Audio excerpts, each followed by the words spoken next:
Hi, this is Kerry Newhoff from Connexus Church, north of Toronto, Canada. And today's verse comes to us from Nahum, and it makes this claim that you'll see over and over again in the Bible, which is simply this, that the Lord is good, a refuge in times of trouble. He cares for those who trust in him. So I guess my question for me and for you today is this: who or what do you turn to for refuge? And I think the reality is, when I'm really honest in my own life, there's God who will comfort us, but there's also some false comforters in our lives. And think about the people you know, think about your own life. I mean, when things get tough, what do you turn to? Well, it can easily become alcohol or drugs.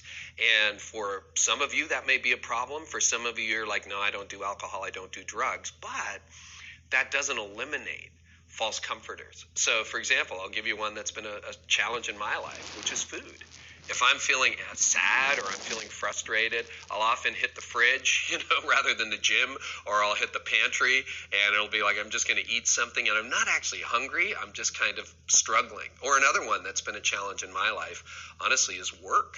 And I'm a pastor. I mean, I help church leaders and I help my church. And workaholism is actually something that can seem very virtuous because you're doing it for Jesus, right? And workaholism is also the most rewarded addiction in the world. It gets you usually a raise and a promotion. So maybe you just bury yourself in your work.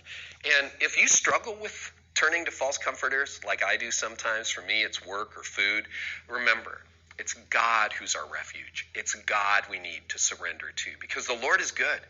He's a refuge in a time of trouble, and he cares for those who trust in him. So ask yourself, who are you going to put your trust in today? And what I'd encourage you to do is, when you're turning to a false comforter, whether that's alcohol, drugs, or gossip, or work, pause and say, Lord, I'm going to give this to you.